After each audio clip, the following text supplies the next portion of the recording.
In this edition of the Shop Talk series, we're talking to Ethan Terrell out of Worcester, Vermont, about his 2026 Dwarf Car season. How you doing, Ethan? Good, John. How are you? Good. Tell us a little about your car.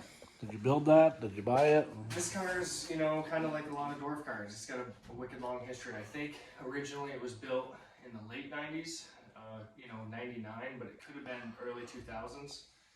Uh, TDC, Tim Curtis, originally built these chassis out of Michigan, as far as I know. I don't exactly know where.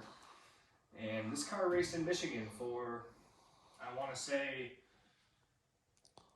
15, 16, 17 years, and then finally, they started making their way over to New Hampshire. Jason Wyman, Dave Geiger, some of the guys that were always good in the division, they kind of stepped up when they got into these chassis, and it seemed like it was something that was catching on.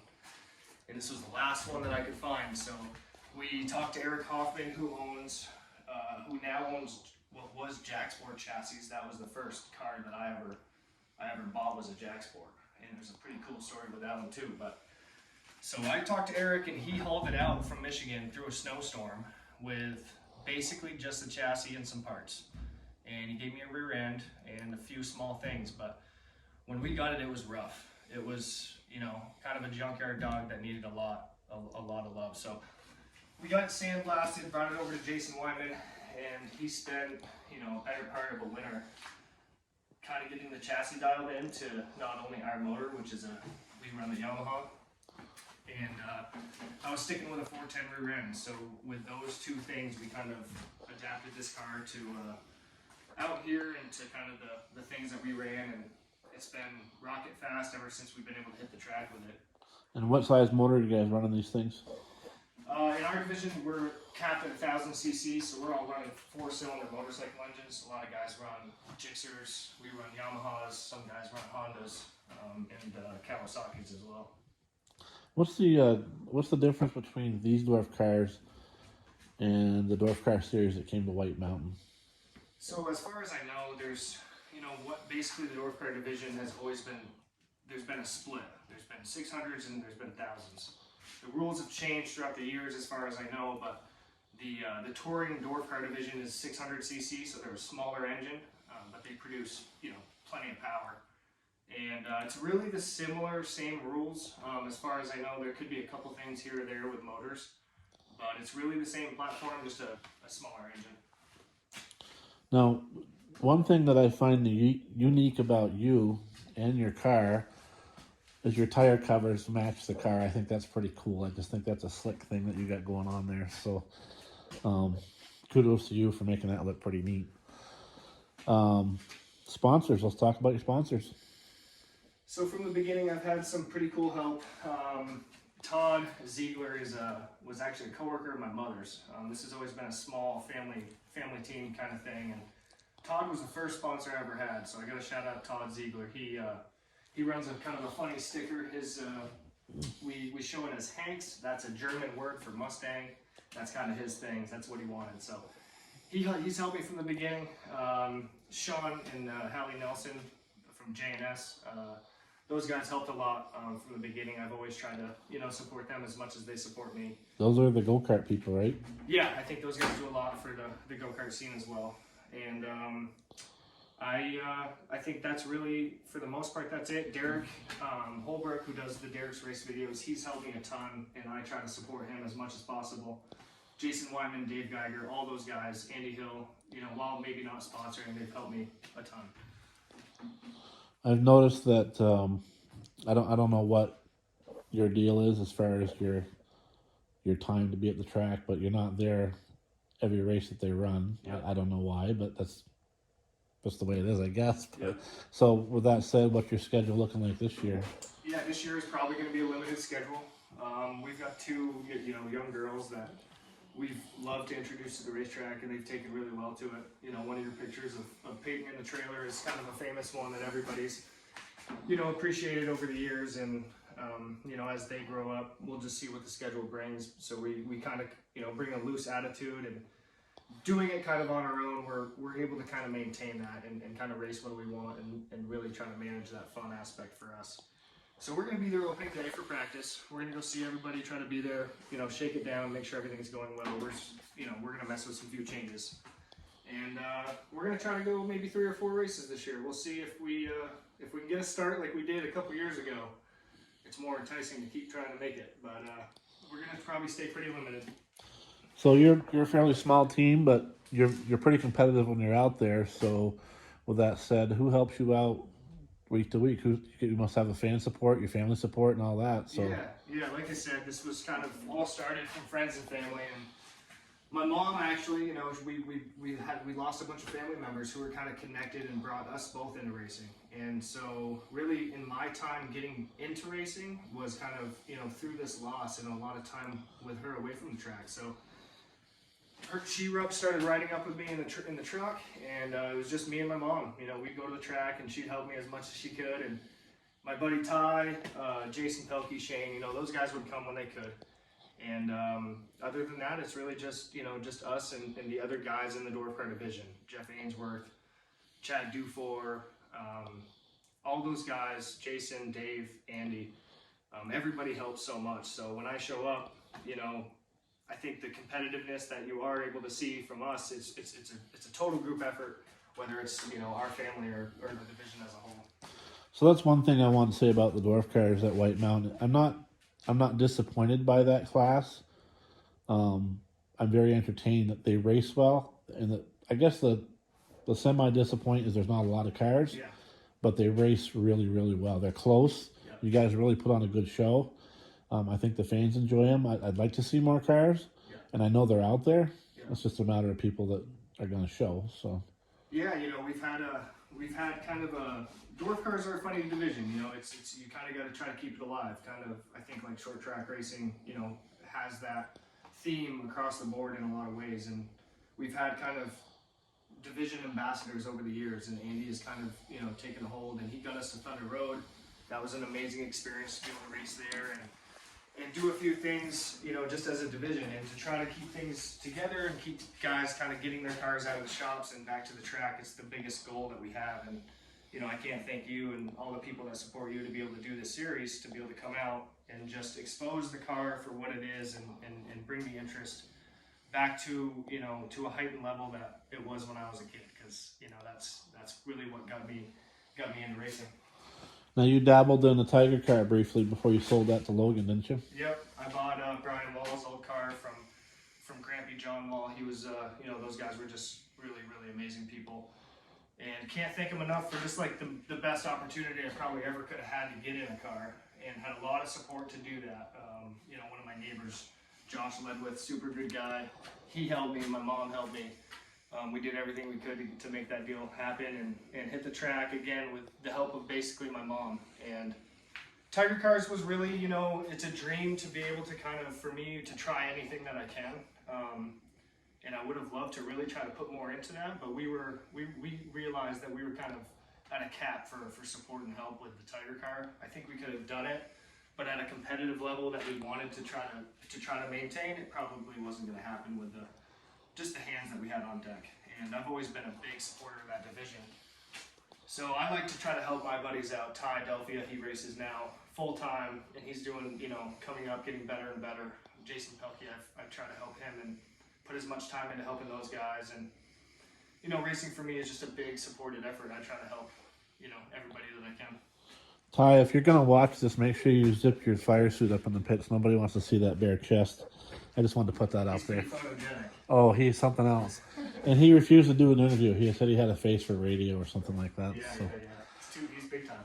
So, growing up, who was your driver that you idolized? So dwarf cars, when I was a kid, we went up to Riverside. That's where these 1,000cc division, they toured a little bit, but it was Riverside, Canaan. We went to Monadnock a couple times, Star, but our home track was Riverside.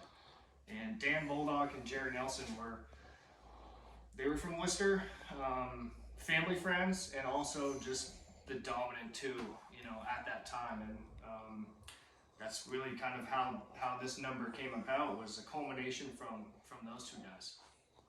Dan ran the number, when I was a kid, he ran 43. That was kind of, I guess, just a taped on thing that stuck for a little bit. and then he was 13. That was kind of the primary number.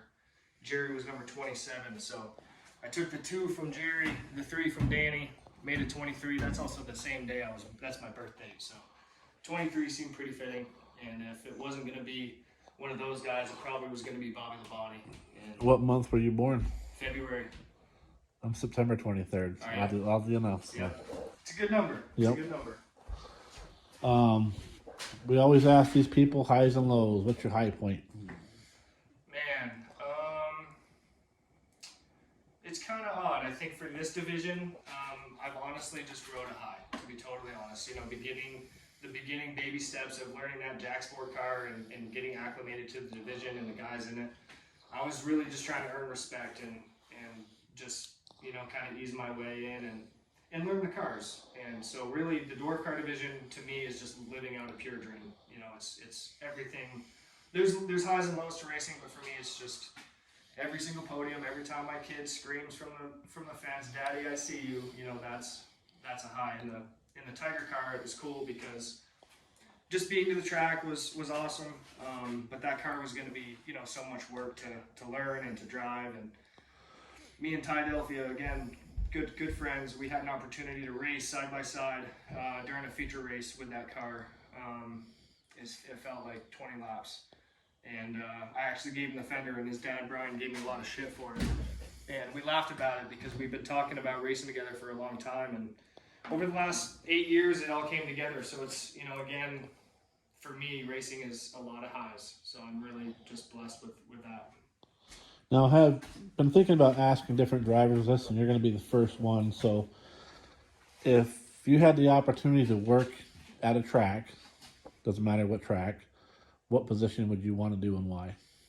That's a good question. I think, you know, for some reason racing, I just love White Mountain so much, so I'm partial to that track. But Thunder Road to me, you know, after Riverside kind of stopped for me, and watching the dwarf car guys there, we went to Thunder Road when I was a kid.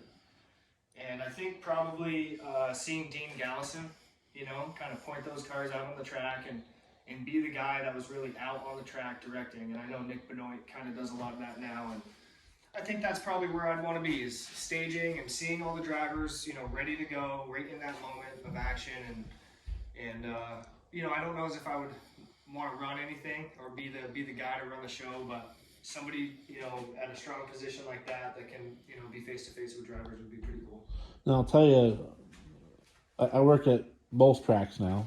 Maybe not in the capacity that some of the people do, but if you look back at some of the old videos that they did of Ken, Tom, Dean, and all that, and how a track runs, yeah, there's a lot that goes on to make that happen. There is. And when you walk into the front gate and you buy a ticket, you don't get to see all that. Yeah.